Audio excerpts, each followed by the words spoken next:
Hey, it's Tom from Audio Audio, and today I'm going to be showing you some Ableton chains and how to get things a bit more streamlined in your workflow. So I won't be working on any audio here, and this is literally just about the audio effect design and chaining. So I've got a few examples. For example here, a drum mixer, and if you break this open, you've got various different levels of processing, and you can see it's split up into channels, and you've also got a dry signal. We're going to be making something a bit like this with custom controls. So we have 8 controls controlling pretty much the whole of this section, and it's picking out the most important effects and grouping together multiple controls under the one knob. So to get started, let's look at the kind of main audio effects that I like to use when I'm mixing.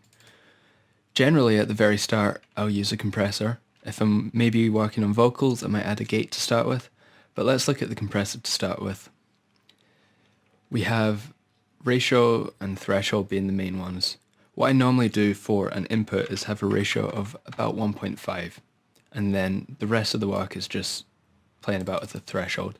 This is just for gentle compression at the start of the mix, and every track might need it, some tracks might not, depending on what samples or recordings you're using. Generally if you're using good quality sample packs, they're almost good to go from the start and they don't need much mixing at all.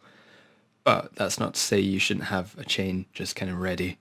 It all depends on your workflow and of course how good your computer is. Having extra effects that you don't need is a problem because it uses up more CPU resources, so only use what you need. But for a kind of generic template, I like to have a compressor at the start. Following the compressor, I have an EQ. Now this is where a lot of the work goes in, because when you're boosting, when you're cutting, you should have different cues, different resonances and stuff, and you should have things set to certain amounts. So I'll show you a bit more about that. Following on from that, I might have various things. For example, I might just go back into glue compressor, just give it a little bit more compression, and that's it done. I might have multiband dynamics. I'm not going to go into that just now because the amount of controls needed to work with this is a bit of a nightmare. It's a great plugin, but it just uses up 8 slots immediately. So what I'll do, I will add a saturator in, and I'll add in a drum bus. Let's say we're working on a drum track.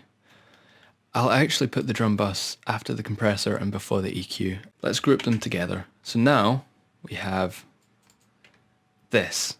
This is a collection of plugins or a collection of effects put together, and we can just save this and drag it in and we can use this every time.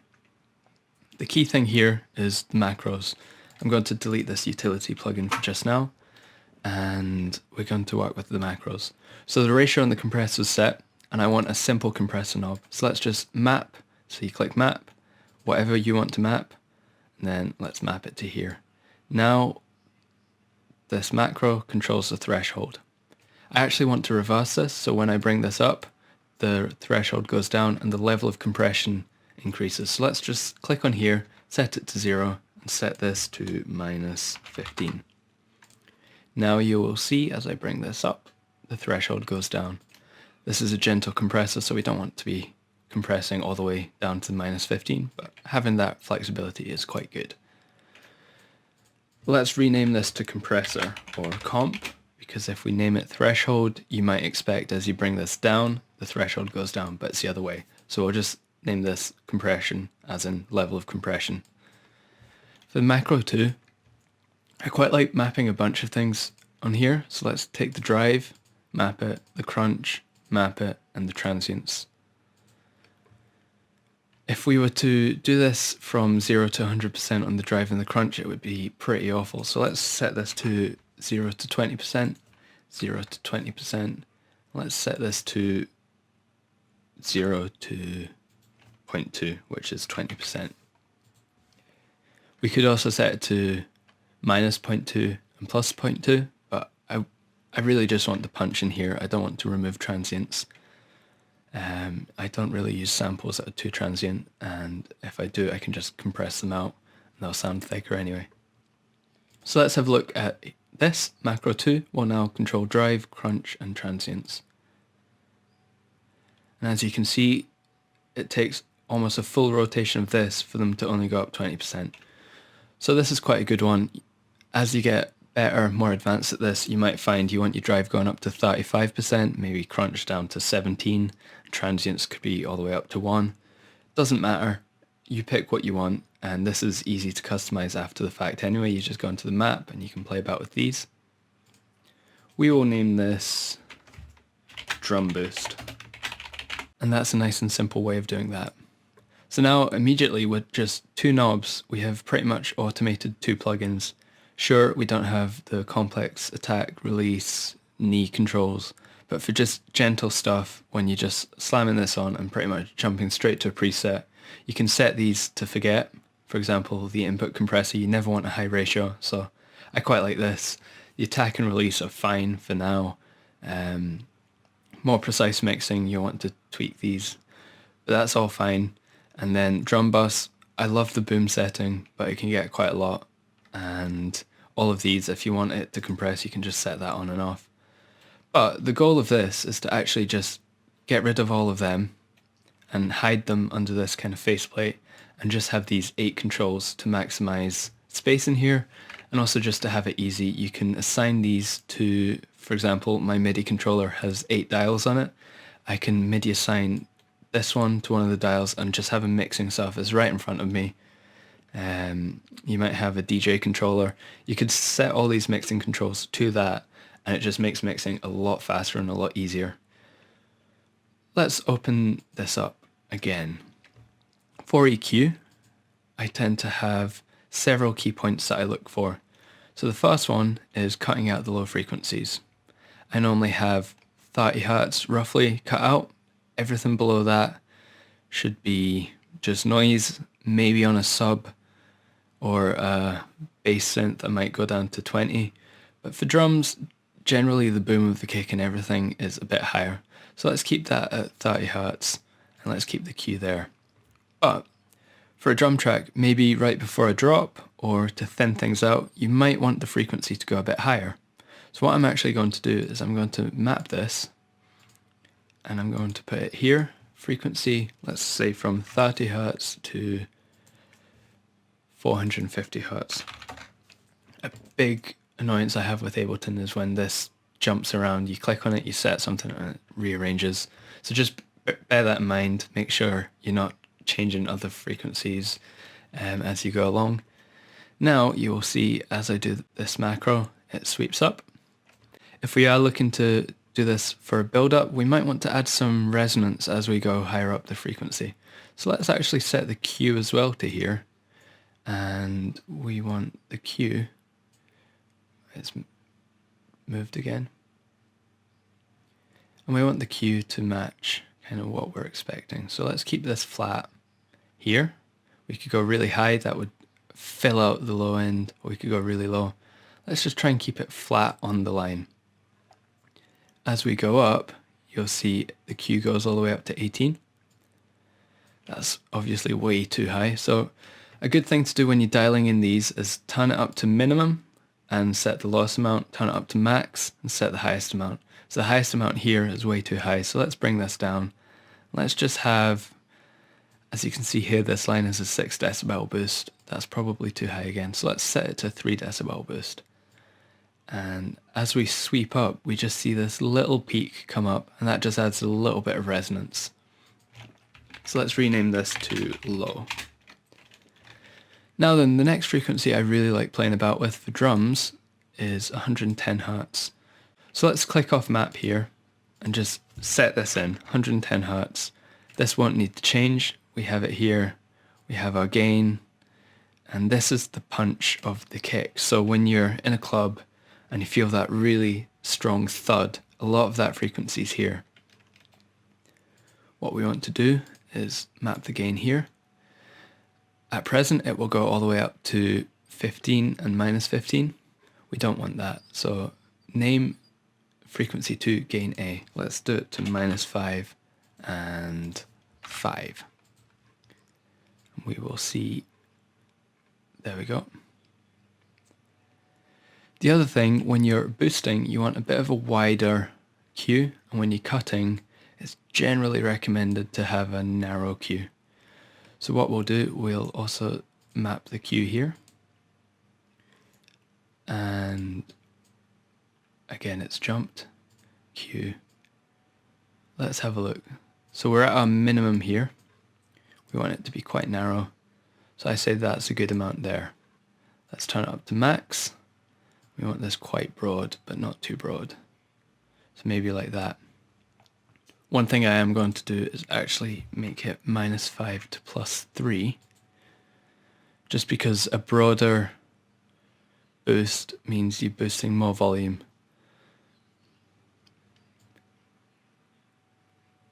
And so there we have it, -5 and +3.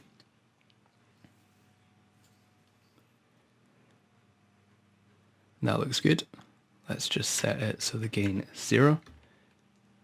If you hold shift in Ableton, you can fine tune like this and select 0. If you don't hold shift, it's a lot lower resolution and it's harder to get to that 0 point. So I'm looking here and I'm shift clicking the macro and I'm able to get dialed right back into 0 for default. There we go. In the next bit, we'll be looking at band 3. I'm going to set it to 750 Hz. This is the boxiness. We've got gain here, and what we want to do is have a broad boost, let's say going all the way up to 6, and we can actually cut down to 12. So we'll map that.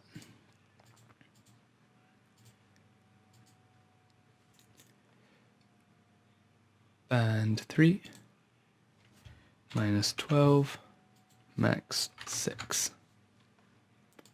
And let's see how that works. Brilliant. Let's take it back down to 0. In this case, I'm actually going to leave the Q, partly because it's quite a nice broad one to cut, partly because you don't need to cut it that much for a good effect. But if you do decide to, you can. This is a really good one for bringing out your snare, your toms, and also making the drum kit sound like it's more in a tight room, or if you take it out, it sounds like it's in a larger space. So it's actually a really, really handy frequency, and having it on a broad Q can actually make things quite nice. Finally, we're going to be looking at 4. So let's just select band 4. I'm going to bring the frequency down to just over 2.5, which is the nasty frequency, the one that resonates in your ears and is really shrill, quite sibilant. And we're again going to just do a simple gain boost. So let's see, we don't want that much. That's fine. Let's find it on here. For gain A, we'll do -5 and +5. This is a really good one for just bringing out your hi-hats. So let's bring it back to default 0. And there we have it. That's our EQ down the bottom. So I'm going to rename these. We'll call it punch, box, and high boost. Let's get on to coloring. So to just right click on each one of these, you can select a color. I'm going to make the EQ pink. Now we have 2 spare slots. I'm going to dedicate them to the glue compressor. I'm actually going to take the saturator out, and I'll show you why in a minute. The glue compressor is an interesting one. As you bring the threshold down, it takes the volume down, so you actually need to make up the volume in the same way. I've found roughly that for every 20 decibels you take out, you need to put back about 10 decibels on the current ratio. So that's really rough, but let's stick with that for now. This is, of course, just a quick example. So we have our threshold here, -40 to 0. What we want is 0 at the start and -20 here. And that way, as we bring this up, we pull the threshold down and set the compressor. We'll also set the makeup to the same control, and that's 0 to 20 just now. Let's just boost it by 10. So now everything's at 0. As we bring it up, the threshold will go down and the makeup will increase to match. And you'll see that here.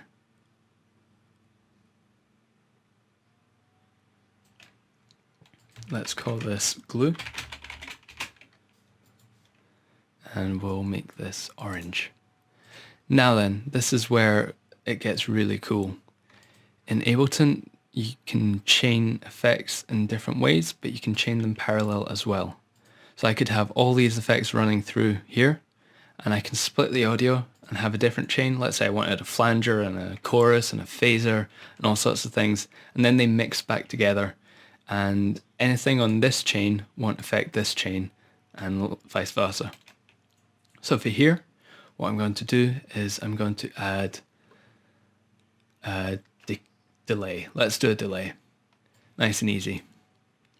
Now then, this will only delay the signal going in. It won't delay the signal after it's gone through these. So this can be quite a good effect, particularly if you want a clean sound in the delay or perhaps a reverb, but quite affected sounds here. It can work out quite well. The other thing you could do is you could just delete that and have a dry channel and a wet channel and do dry wet. But let's do delay for now.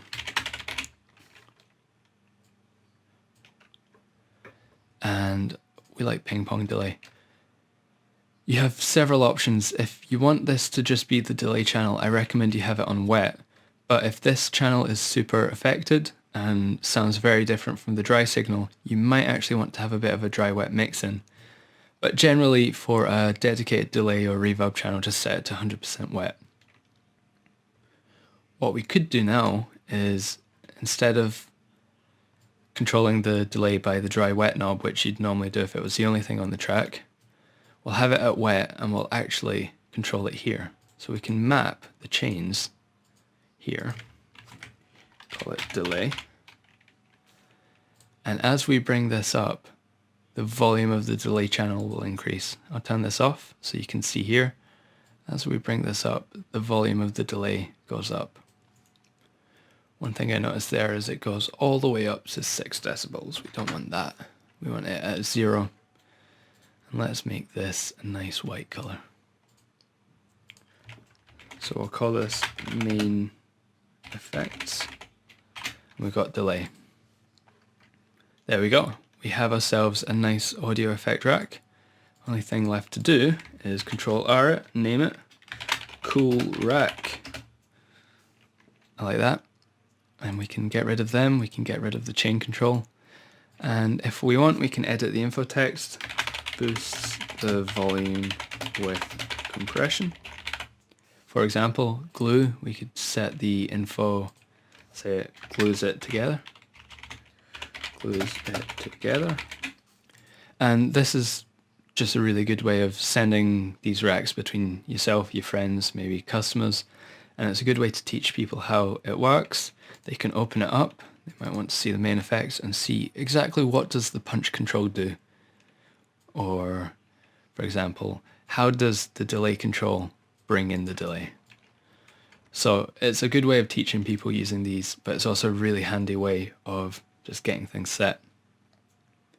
Let's say you set it to a vocalist, for example. You've made a vocal channel that you really like, perhaps it's you singing, and you know your mic, you know your settings, and you just want it to set and forget every time you sing. You might have all your settings here. This is exactly how I like it. What you can do, you can just click off these and just save it like this, and just automatically add that to every vocal channel. You don't even need to open it up.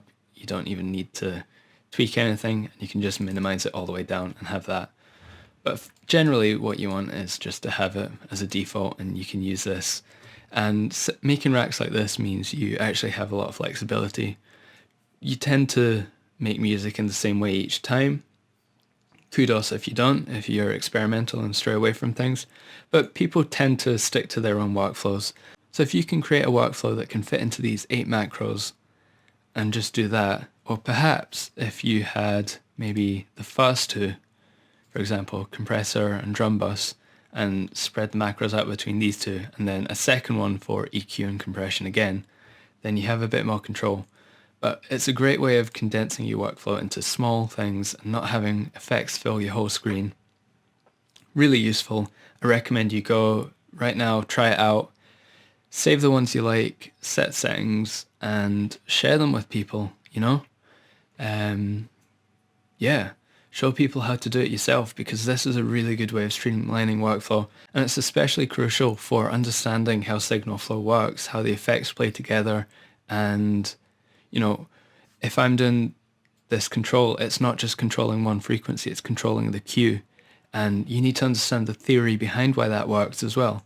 So it's a really good way to test yourself and to experiment. When things go wrong, you might want to invert a signal or something, and that all helps you learn. So it's a really cool thing to do, hence why I've named it Cool Rack, and go for it. Try it out now.